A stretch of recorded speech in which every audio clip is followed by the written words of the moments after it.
The massive steel gates groaned open, revealing the death world in all its merciless brutality. Bitter winds swept across jagged rocks and choking dust. Representatives from dozens of species stood silently, their faces etched with a mix of determination and fear. This was no ordinary challenge. It was a crucible meant to test every fiber of their being. The planet before them was alive with danger.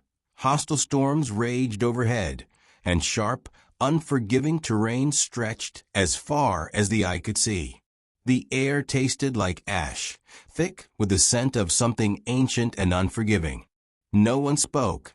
The silence was heavy, as if the planet itself was watching, waiting. Among the gathered crowd, murmurs passed quietly.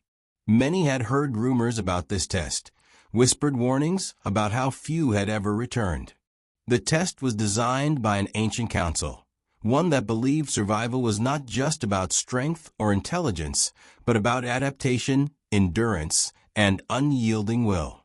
Every species that had tried before had failed. Yet here they were, driven by hope, desperation, or pride. The first steps onto the soil were cautious. The ground was uneven, sharp rocks threatening to tear through even the toughest boots.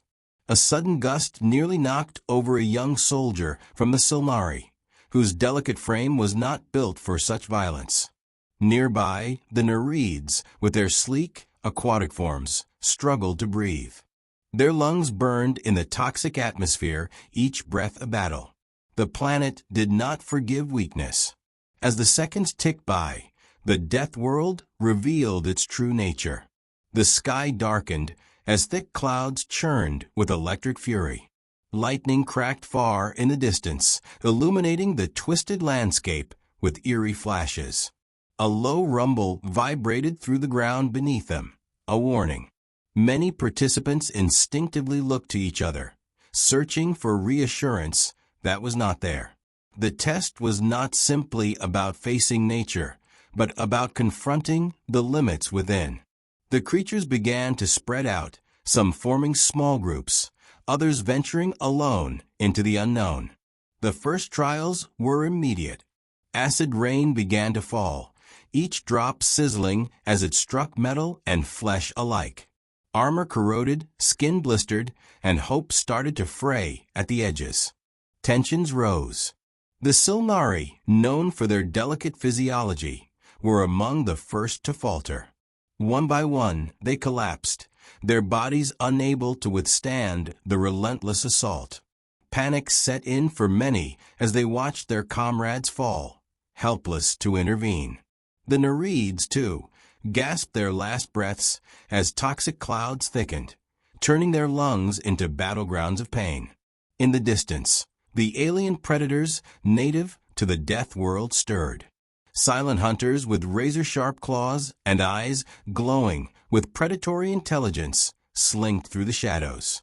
Their presence was a constant reminder that the planet was not just a test environment. It was a living ecosystem that had evolved to kill. Some competitors vanished without a trace, swallowed by the unforgiving wilds. Yet, amidst the chaos and despair, the Deathworlders stood apart.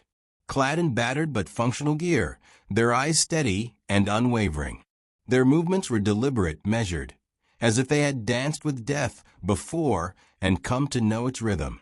Where others stumbled, they pressed forward with grim determination. To the Deathworlders, this was home, not a test, but a proving ground. They understood the language of the planet's pain and spoke it fluently. One of the Deathworlders, a tall figure named Kale, scanned the horizon with sharp eyes. His face was a map of scars and experience, but his gaze was clear and unshaken. He turned to his companions, his voice low but steady. "This world breaks the unprepared," he said, "but we are not unprepared." Around him, nods of silent agreement passed through the group. The planet was watching, testing, waiting for failure. The other species were already beginning to falter, their bodies and spirits crushed beneath unrelenting pressure. But the Deathworlders remained silent, strong, and laughing quietly at a challenge that had shattered all others. The question lingered in the thick, oppressive air. Who would be the first to truly conquer this world? The answer, for now, was clear. Not the brightest minds, not the most advanced technology, but those forged in the crucible of hardship itself. The Deathworlders. As the storms intensified and the landscape grew ever more hostile, one truth became undeniable. This test was not for the faint of heart. It was a battle for survival, a war against an unforgiving world. And the Deathworlders were just getting started. The air hung heavy with a metallic scent of fear as the first casualties of the test began to show. The Silnari, graceful and slender, had ventured too far too quickly. Their breaths came shallow and fast, their limbs trembling as the harsh winds tore at their delicate frames. One by one, they collapsed onto the jagged ground, faces twisted with pain and disbelief. They had come prepared for challenges of intellect and strategy, not for the raw, unyielding violence of this planet's environment. Nearby, the Nereids fought a different battle. Their gills, designed for the soothing currents of ocean worlds, struggled to filter the toxic, acid-laden air. Each breath was a sharp stab of pain. They gasped and coughed, desperate for relief that would never come. Some clutched at their throats, their bodies convulsing in silent agony. Despite their attempts to press on, their strength ebbed like the tides of a dying sea. Around them, other species fared no better. The towering Garax, bred for strength and endurance, found their powerful muscles useless against the unpredictable terrain. Sharp rocks pierced their tough hides, and sudden tremors threw them off balance. A group of smaller, insectoid Kthari scurried desperately, only to be caught in quicksand-like pools hidden beneath the dust. Screeches of pain and frustration echoed through the barren plains.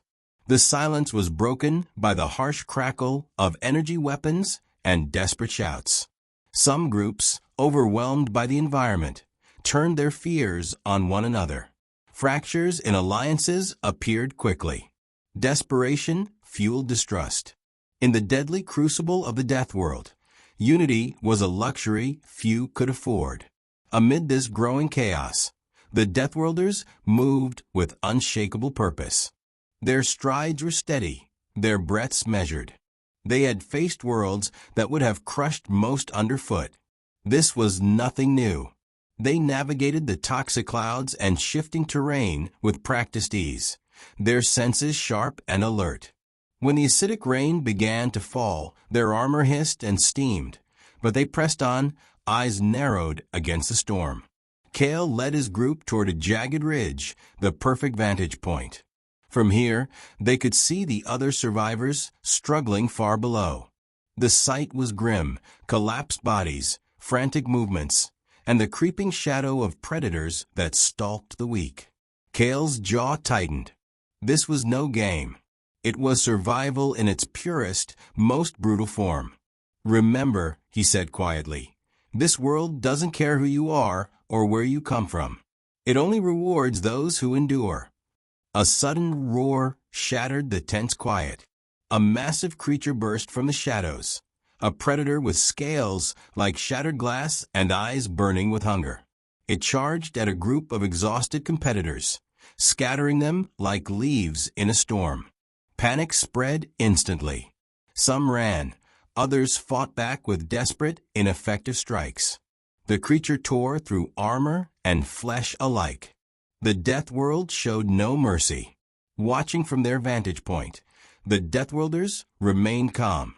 Kale signaled, and two of them moved silently, positioning themselves with deadly precision. In moments, the predator was caught in a trap of sharpened spikes and falling debris. Its roars turned to pained snarls before silence returned. The lesson was clear. On this world, brute force alone was suicide. Intelligence, patience, and an intimate understanding of the environment were the true keys to survival. As the hours dragged on, more species fell victim to exhaustion, injury, or despair. The Death World was not simply a test of physical strength, but of mental fortitude. Every failure echoed like a warning to those who remained. Yet the Deathworlders persisted, their resolve unbroken. They shared no words of comfort or bravado, only the quiet assurance of comrades who had faced death before and chosen to walk through it. In the distance, the planet's storms began to gather again, dark clouds swirling with renewed fury. The test was far from over. For every species that faltered, the challenge grew harsher. But the Deathworlders stood ready, laughing quietly at a world that tried to break them. The question lingered: who would endure until the end? The answer seemed inevitable. Only those born of hardship, tempered by suffering, could hope to survive the Deathworld's relentless trial. The sky darkened suddenly, turning from a dull gray to a roiling mass of black clouds. Lightning ripped through the air, illuminating the jagged landscape in harsh, fleeting flashes. The ground beneath the survivors trembled violently as deep fissures cracked open, swallowing rocks and dirt whole. The test was no longer subtle. The Death World was waking, unleashing its fury without mercy. The competitors scattered, some scrambling towards safer ground, others frozen in place, overwhelmed by the sheer scale of the destruction. The towering Garax roared as a chasm opened beneath them, swallowing 2 of their number in seconds. The smaller Kthari skittered desperately, their multi-jointed legs slipping on loose soil as they sought shelter.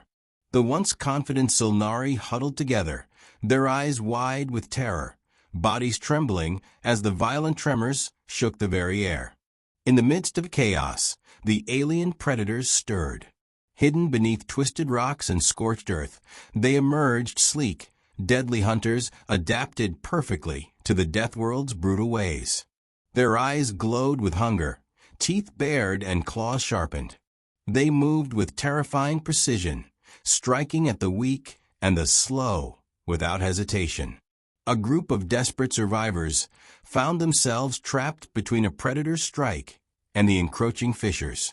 Screams tore through the air as the beast lunged, claws rending flesh and armor alike. The ground gave way beneath some, swallowing them into the abyss. Those who survived fled, their minds numbed by the sudden, brutal loss. Far above the frenzy, the Deathworlders remained steady. Kale's gaze never wavered as he scanned the battlefield below. His voice was calm but firm as he issued orders: stay focused. Move with purpose. Their movements were deliberate, each step calculated to conserve energy and avoid unnecessary risks. They knew that panic was their deadliest enemy. The Deathworlders moved through the devastation with a practiced ease. They navigated the shattered landscape, leaping over cracks, ducking under falling debris, and using the terrain to their advantage. When the acid rain began again, falling like needles of fire, they raised their shields and pressed forward. Their armor hissed, but held firm. In one tense moment, a massive predator lunged at a Deathworlder named Syrah. She dodged with a speed that belied her heavy armor, driving her blade into the creature's side. The beast howled but was not defeated. It retaliated, slashing at her with lethal claws. Syrah grimaced, feeling the cold bite of a wound through her armor. But she didn't falter. With a fierce cry, she drove the blade deeper, and the predator collapsed. The battle was not just physical. It was a test of will. Every strike, every step, was measured against exhaustion and pain. Around them, other species faltered. Some begged for help. Others whispered prayers to forgotten gods. But no aid came. The Death World was a crucible, indifferent to prayers or pleas. Kale's voice cut through the turmoil. We survive because we endure, because we adapt, because we never stop moving. As the storm raged on, the survivors who remained began to understand the true nature of the test. It was not merely a trial of strength or intelligence, but a war against the planet itself, a living, breathing force that sought to break every challenger. The realization hit hard. Many species who had arrived with confidence were now reduced to shadows of themselves, battered, broken, and defeated. Their hopes of victory faded with each passing moment. Yet the Deathworlders pressed on, their spirits unbroken. Their laughter, low and fierce, echoed through the storm, a sound of defiance and quiet triumph. They did not simply survive the Deathworld's wrath. They owned it. As the lightning continued to tear the sky apart, the question loomed larger than ever. Who would stand when the storm finally passed? Who would be left to claim the title that no one else could? The answer was becoming clear. Only those born of harsh worlds and hardened by suffering could withstand the Deathworld's fury. Only the Deathworlders. Amid the chaos and destruction, the Deathworlders moved like shadows, unfazed by the storms that battered them. Their faces, weathered and scarred, showed no sign of fear. They stood apart, not because they were invincible, but because they understood this world in a way no other species could. For them, the Deathworld was not a trial to conquer, it was home. Their resilience was forged in the crucible of countless brutal worlds, where survival demanded more than strength or cunning. It demanded unyielding will. Kale led the group with steady determination. His eyes scanned the horizon, calm and calculating. Around him, the others mirrored his composure. They didn't rush into danger. Instead, they adapted, observing every shifting wind and every crack in the earth. They moved with patience, conserving energy, knowing the Deathworld's fury was endless and unpredictable. The alien species that still struggled below were shadows of their former selves, broken, desperate, and fading fast. Some tried to band together, seeking strength in numbers, but the Deathworld did not discriminate. It crushed alliances as easily as individuals. Trust was a fragile thing here, often shattered by fear or betrayal. One such alliance, a coalition of 3 species, an amphibious race, a rock-skinned giant, and a nimble winged scout, had pushed forward with hope. But the Deathworld's acidic rain found them first. Their skin burned, armor corroded, and their unity frayed under the relentless assault. One by one, they faltered, retreating into the shadows or collapsing in exhaustion. Their fate was a grim reminder. Adaptation meant more than technology or strength. It meant embracing hardship without complaint. The Deathworlders, by contrast, showed no signs of weakness. Their gear was worn and battered, but every scratch and dent told a story of survival. Their movements were efficient, honed by years of facing planets far harsher than this one. They knew when to strike, when to rest, and when to vanish into the unforgiving landscape to avoid unnecessary conflict. Kale called a brief halt on a rocky outcrop. The storm had lessened, but the air remained thick with tension. He turned to his group, his voice low and steady. We don't just survive this world, we own it. Every scar, every hardship is a lesson, and we are far from done. His words were not boastful, they were a quiet promise. The Deathworld tested every challenger, but it rewarded only those who could endure.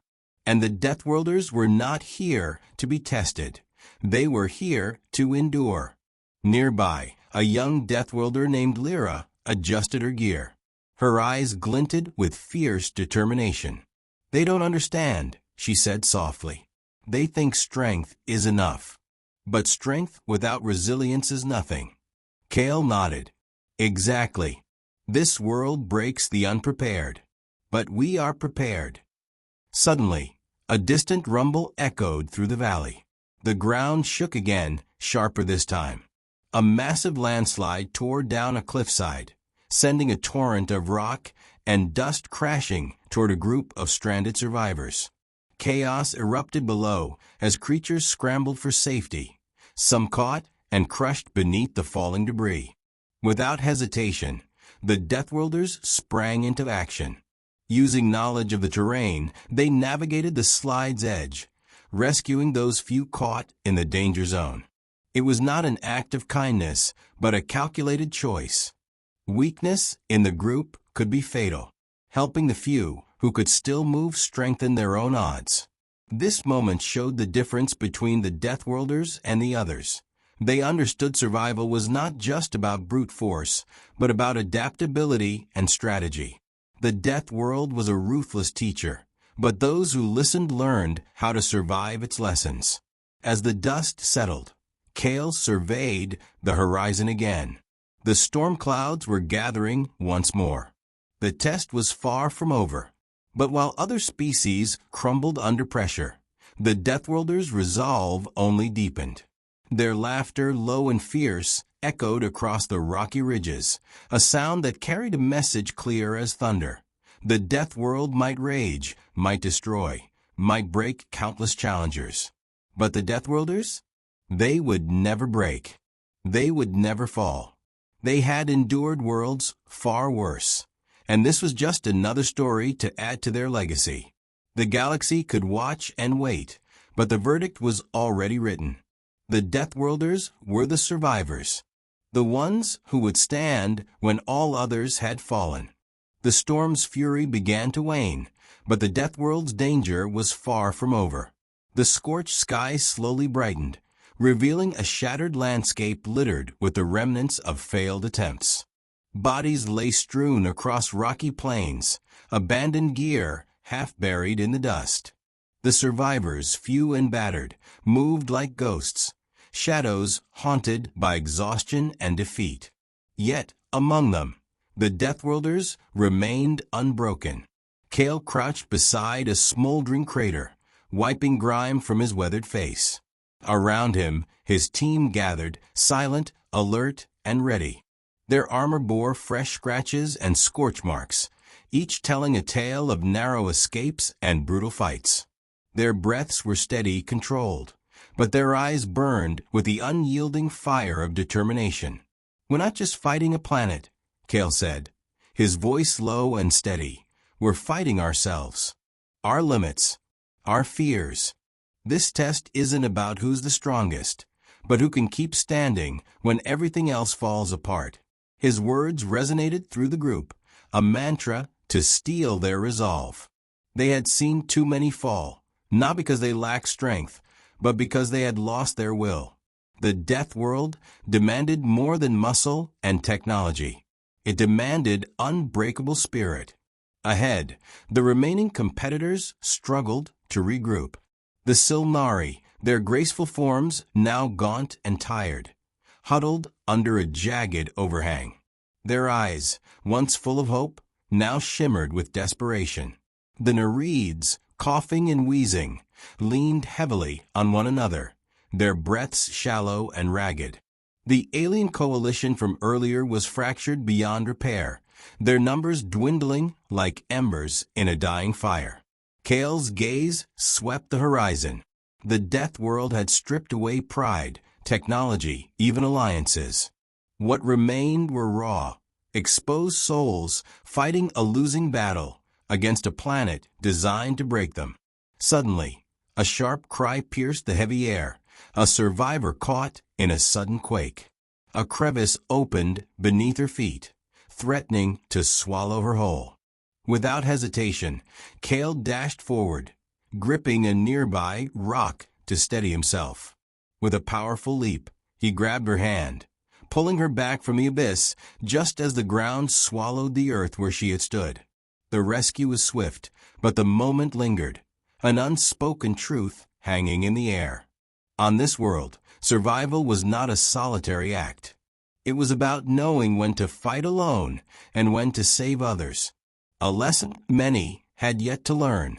Kale helped the woman to her feet, scanning her for injuries. She was weak, but alive, a testament to the fragile line between life and death on the Death World. Around them, the other Deathworlders regrouped, their faces hardening with renewed purpose. The sun dipped lower, casting long shadows across the landscape. The storms had paused, but the oppressive atmosphere remained, a constant reminder that the death world was never truly at rest. It was a living trial, an eternal test of endurance. Kale turned to his team. "Tomorrow will be harder," he warned. "But we are ready. We've already faced what others couldn't. That makes us different." The group nodded, their silent agreement louder than any words. They were not invincible. They were not immune to pain or fear. But they had something no other species possessed: experience carved from hardship and a refusal to yield. As night fell, the temperature dropped sharply.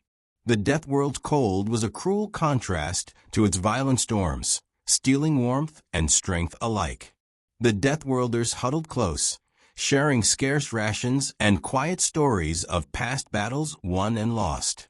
Their camaraderie was a shield against despair, a reminder that they were never truly alone. Far away, the defeated species lay scattered, broken dreams buried beneath alien stars. But the Deathworlders' laughter, low and defiant, echoed softly in the darkness. It was a sound of survival, of resilience, of unshakable pride. The death world had tested every species, crushed every hope, except theirs. And as the first light of dawn touched the jagged peaks, the Deathworlders prepared to face whatever came next. Because on this world, survival wasn't just about strength or luck. It was about the fierce will to endure. And that was something no test could ever take away. The sixth day began not with fire or storms, but with silence. A deep, unsettling calm spread across the death world. The winds had stopped. The sky was too still. The kind of quiet that comes only before something worse. Kale awoke before the others. He didn't trust the silence. In a place like this, peace wasn't mercy, it was bait. He stood on a rocky ledge, scanning the horizon. The landscape looked dead, drained of movement. Yet every instinct told him it was more dangerous now than ever. Behind him, the others stirred. Lyra was the first to rise. Her arms still bled from the previous day's battle, but she wrapped it tightly without a word. There was no time for rest. No time for weakness. Not anymore. "The planet's hiding something," Kale said, eyes fixed on the horizon. Lyra nodded. "It's never quiet unless it's planning something worse." By mid-morning, the silence shattered. The ground quaked, not the usual tremors, but a rhythmic pulse, like a heartbeat beneath the soil. Then came the sound. Low at first, almost inaudible. Then louder. A thumping, growing roar. The terrain ahead split open like a wound, and from it something massive emerged. Not a beast, not a storm, but the planet itself. It rose like a living mountain, rock, steel, and bone fused into one. A towering guardian awakened from deep below. Its body glowed with molten veins, its face a twisted mask of stone and ancient metal. This was not a random threat. It was the final sentinel, the test incarnate. The remaining competitors fled in terror. The Silnari tried to hide behind broken pillars, their graceful forms now gaunt with hunger and fear. The Garax attempted to charge, roaring as they always had, but their power was no match for the living mountain. It swatted them aside like insects. Kale didn't run. "This is it," he said. "This is what it's been leading to." The Deathworlders formed a line, weapons ready, eyes focused. They had faced beasts, storms, traps, and starvation. But this was different. This wasn't about surviving anymore. This was the moment to prove they belonged here, that they had earned every scar. Lyra took point, her weapon humming with energy. The others spread out, flanking the creature with practiced coordination. They didn't charge blindly. They watched, studied. The creature was massive, but slow. Powerful, but predictable. While it lashed out with molten fists, they struck at the joints, knees, elbows, the exposed sections between armor plates of fused rock. Every blow was risky, every movement timed. Kale led the assault from the front, drawing its attention. His armor cracked under the force of each hit, but he stood firm. The ground shook beneath him. His breath came ragged, but he refused to fall. "We don't back down," he growled. "Not now." The battle lasted hours. Dust and fire filled the air. The remaining aliens, watching from a distance, no longer saw humans. They saw forces of nature, unbreakable, terrifying, inspiring. Finally, Lyra found the weak point, a crack at the base of the creature's spine, glowing with unstable energy. "This is it," she shouted. With one final push, Kale launched himself upward, landing the decisive blow. A shockwave erupted from the beast's core. The mountain screamed, a terrible ancient sound, and collapsed into rubble. Silence returned, but this time it wasn't threatening. It was complete, final. The Deathworlders stood in the crater's center, smoke rising around them, faces set like stone. They had done more than survive. They had conquered. And now there was no doubt, no council, no species, no ancient power could deny it. The test had found its answer. Only the Deathworlders remained. The air was thick with tension as dawn broke over the Deathworld. The sky, bruised with streaks of deep red and purple, promised another day of unrelenting trial. Around the battered camp, the remaining survivors stirred, their movements slow and heavy, weighed down by exhaustion and the sharp sting of yesterday's losses. The once vibrant colors of alien armor were now dulled by dust and grime. Faces bore the scars of battle, both visible and unseen. The test was nearing its climax, and every breath felt like a borrowed gift. Kale rose from his place beside a smoldering fire pit, muscles tight but steady. His gaze swept the horizon, sharp and calculating. "Today," he said, voice low but carrying weight, "the death world will push harder. It will find every weakness we hide, even the ones we don't know we have." His team moved silently, understanding the gravity of his words. Among them was Lyra, whose fierce eyes betrayed a determination that had only hardened over the past days. She checked her gear, adjusting straps and scanning their surroundings. The death world was a predator waiting to strike, and every moment of complacency could mean the end.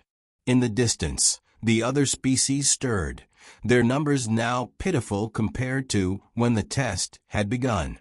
The Silnari, once proud and graceful, were shadows of despair. The Nereids fought to maintain their strength, coughing through each breath. Even the once feared Garax appeared brittle, their towering forms hunched in defeat. The first challenge of the day emerged swiftly. The ground beneath their feet began to rumble, a deep, resonating quake that shook the very bones of the planet. Jagged rocks split apart, sending razor-sharp shards tumbling down steep cliffsides. The earth cracked open like a wound, swallowing sections of the battlefield. Panic erupted as competitors scrambled for safety. But the Deathworlders held firm. Kale's voice rang out, steady and commanding. "Stay together. Use the terrain. Move smart."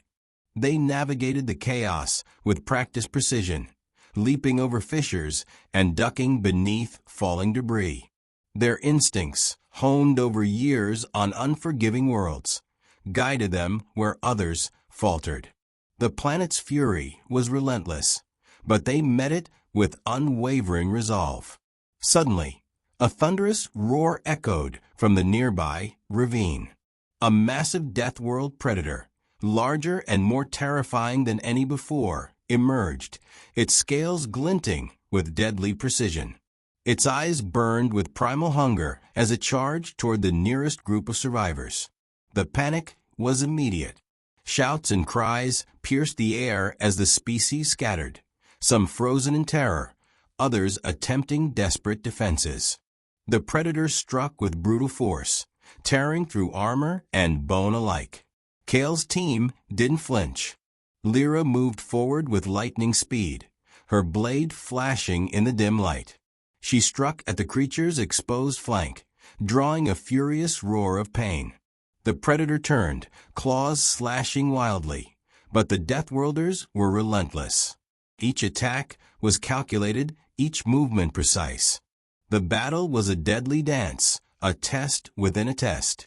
Around them, the death world seemed to hold its breath, watching the outcome. Slowly, the predator faltered, driven back by the Deathworlders' unyielding assault. With a final, powerful strike, it collapsed into the dust. Silence settled. The surviving species looked on, some with awe, others with fear. The Deathworlders' victory was not just a fight won, it was a message. Kale wiped sweat and blood from his brow. "Strength alone won't win this test," he said quietly. "It's the will to keep fighting when everything tells you to stop."